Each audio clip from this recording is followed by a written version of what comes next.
वहीं मैं बात करूं अगर 2022 की, तो शेयर ऑफ अनएम्प्लॉयड यूथ था जो टोटल पॉपुलेशन में, इट वाज 82.9%।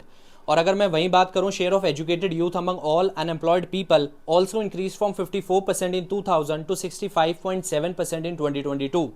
और अगर मैं वहीं बात करूं जो एजुकेटेड वुमेन हैं, उसके अंदर ये अनएम्प्लॉयमेंट 76.7% था, और वहीं मेल की बात करूं तो वो 62.2% था। बट इनके रीजंस हैं क्या? देखो, पहला रीजन आता है poor quality of education. Second reason है कि जो फॉर्मल जॉब्स हैं वो इंडिया में ज़्यादा नहीं है और उनका क्रिएशन भी नहीं हो पा रहा। गवर्नमेंट ये समझती है कि अगर हम स्किल डेवलपमेंट पे ध्यान देंगे तो फॉर्मल जॉब्स ऑटोमेटिकली क्रिएट हो जाएंगी, बट ऐसा नहीं है। ये डिफरेंट सब्जेक्ट्स हैं, हमें इस पे डिफरेंटली काम करना पड़ेगा।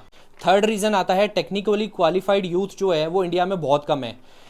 15.62% यूथ जो हैं उन्हें वोकेशनल ट्रेनिंग थी 2022 में, बट उसमें से भी 4.09% थे जिन्होंने फॉर्मल वोकेशनल ट्रेनिंग करी है।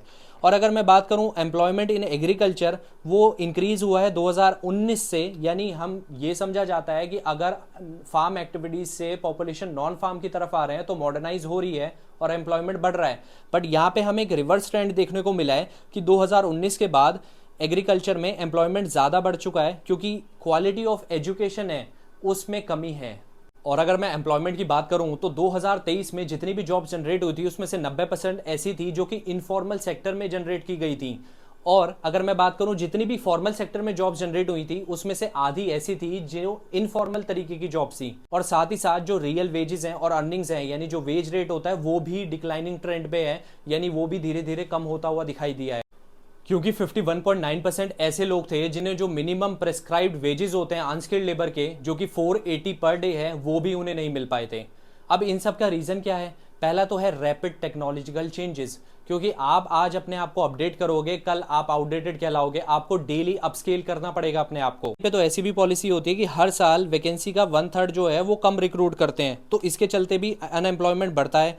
और मैंने जैसे बताया आपको कि रैपिड टेक्नोलॉजिकल चेंजेस की वजह से गैप बनता जा रहा है जितना स्किल सप्लाई और डिमांड के बीच में। और अगर मैं बात करूं एमएसएमई की, तो हमें उन्हें सपोर्ट करना चाहिए, उन्हें डिसेंट्रलाइज करना चाहिए, क्योंकि वही जॉब्स क्रिएट कर सकती हैं, वो काफ़ी ज़्यादा जॉब्स जनरेट कर सकती हैं, क्योंकि वो ज़्यादा कैपिटल इंटेंसिव नहीं होती बट लेबर इंटेंसिव होती हैं। और साथ ही साथ हमें प्रोडक्टिव नॉन फार्म एम्प्लॉयमेंट को बूस्ट करना पड़ेगा।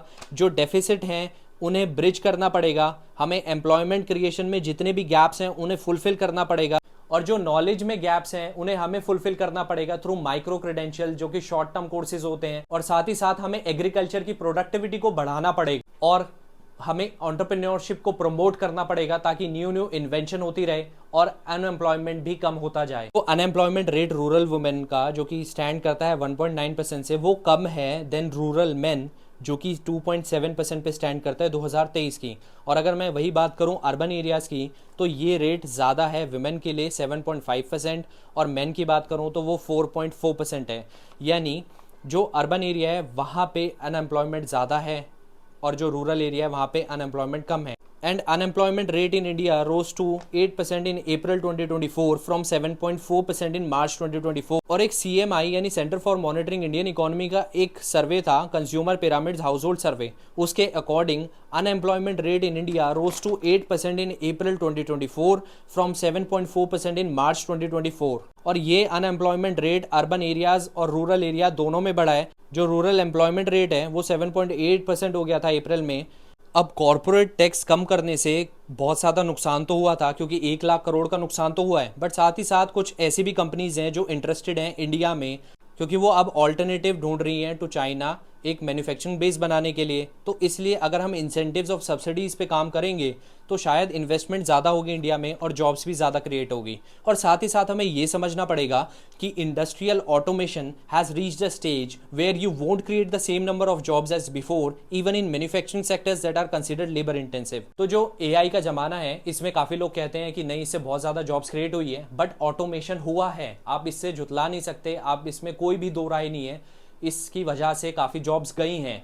तो हमें अपनी एफिशिएंसी पे काम करना पड़ेगा और हमें अपने एजुकेशन सिस्टम पे काम करना पड़ेगा। और साथ ही साथ कुछ ये जो ट्रेंड हमने देखे हैं इसमें कुछ कंसर्न्स भी निकल करके आए हैं।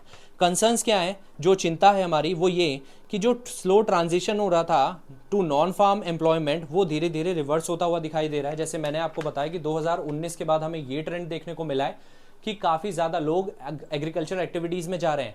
उसका रीज़न ये भी हो सकता है कि जैसे 2019 में फार्म प्रोटेस्ट हुआ था, तो सारे मेल जो किसान थे वो ज़्यादातर यहाँ पे धरने पे बैठ गए थे और विमेन को काम करना पड़ रहा था वहाँ पे। तो वहाँ पे एक इजाफा देखा गया है कि जो विमेन एम्प्लॉयमेंट ज़्यादा बढ़ा है वो एग्रीकल्चर में बढ़ा है। तो ये भी एक रीज़न है। और मैंने काफ़ी ज़्यादा ऐसे एक्टर्स देखे हैं जो नॉन फार्म एक्टिविटीज़ को छोड़ करके फार्म एक्टिविटीज़ पर जा रहे हैं। सेकंड कंसर्न जो है वो हमारा जो यूथ एम्प्लॉयमेंट है वो पुअर क्वालिटी का है अगर मैं अडल्ट की बात करूं, और वेजेस और अर्निंग्स जैसे मैंने बताया वो स्टेगनेंट है और रादर डिक्लाइनिंग है। और एआई की वजह से काफ़ी ज़्यादा इम्पैक्ट पड़ा है हमारे एम्प्लॉयमेंट के ऊपर, क्योंकि जो बहुत सारा बैक ऑफिस का टास्क होता है वो अब एआई ही कर लेता है। और बहुत सारे रीजंस हैं जॉब सिक्योरिटी के, यानी अगर जॉब सिक्योरिटी नहीं है, सोशल सिक्योरिटीज नहीं है, तो वहाँ पे भी जॉब लोग करना पसंद नहीं करते। ये भी एक अनएम्प्लॉयमेंट का कारण है, तो हमें इस पे भी ध्यान देना पड़ेगा। हालांकि ईपीएफओ के अकॉर्डिंग बहुत सारी ऑर्गेनाइजेशंस ईपीएफओ से जुड़ रही है, यानी फॉर्मल जॉब्स क्रिएट तो हो रही हैं, बट उस लेवल पे नहीं जितनी होनी चाहिए। रादर अनएम्प्लॉयमेंट ज़्यादा बढ़ता जा रहा है और जितनी भी जॉब्स क्रिएट हो रही हैं वो इनफॉर्मल तरीके की हो रही है। तो अगर मैं बात करूं ये जॉब सिक्योरिटी की, इरेगुलर वेजेस की और अनसर्टेन एम्प्लॉयमेंट की, तो ये एक चैलेंज है हमारे गिग और प्लेटफॉर्म वर्कर्स के लिए। और एम्प्लॉयमेंट जानने के लिए की इंडिकेटर होता है लेबर फोर्स पार्टिसिपेशन रेट। अब वुमेन की बात करूं मैं 2023 में, तो वो 37% था, मात्र 37%। और वहीं मैं male labour force participation rate की बात करूं तो वो 78.5% था। और अगर मैं फीमेल की बात कर रहा हूं तो सन 2000 से ये धीरे धीरे कम ही होता दिखाई दे रहा है। 2019 में तो ये अराउंड 24% पहुंच गया था, बट कोविड के बाद से इसने जंप लिया और ये 37% हो गया। बट ऐसा क्यों? क्या ज़्यादा वुमेन को जॉब्स मिलने लग गई? देखो, ये जो जॉब्स मिली हैं, लेबर फोर्स पार्टिसिपेशन रेट ज़्यादा बढ़ा है, ये सिर्फ रूरल एरियाज में देखने को मिला है और सिर्फ सेल्फ एम्प्लॉयमेंट कैटेगरी में, यानी एग्रीकल्चर सेक्टर में ज़्यादा उतर गई हैं औरतें। और उन्हें कोविड के बाद से इसलिए ज़्यादा आना पड़ा क्योंकि इनसिक्योरिटी बहुत ज़्यादा हो चुकी थी, डेट लोगों के ऊपर बहुत हो गया था, काम था नहीं, तो इसलिए उन दोनों को काम करने की ज़रूरत थी, यानी मेल फीमेल दोनों को काम करने की ज़रूरत थी। इसलिए वुमेन को भी इस मार्केट में एंटर करना पड़ा। हालांकि ऐसा नहीं है कि वो पहले भी नहीं करती थी, बट इसमें जंप देखने को मिला है। और एक रीज़न और भी होता है, क्योंकि इतनी ज़्यादा इनसिक्योरिटीज़ होती हैं, जो सोशल सिस्टम होता है, कास्ट सिस्टम होता है, उसके चलते वुमेन को भी ज़्यादा दूर भेजा नहीं जाता, तो मोबिलिटी का भी एक इशू आ जाता है, इसलिए वो आसपास के खेतों में ही काम करती हैं। जो इंडिया की इकोनॉमी को टैग दिया जाता है कि ये जॉबलेस ग्रोथ वाली इकोनॉमी है, इसके पीछे क्या रीज़न है, एक इंपॉर्टेंट रीज़न है, वो मैं आपको बता देता हूँ। शायद वो किसी ने आपको बताया नहीं होगा। चलो इसे एग्जाम्पल से समझते हैं। सपोज करो पहले बग्गी वाले होते थे, यानी घोड़े तांगे वाले, उसी से ही मूवमेंट होती थी, वो ट्रांसपोर्टेशन का माध्यम था।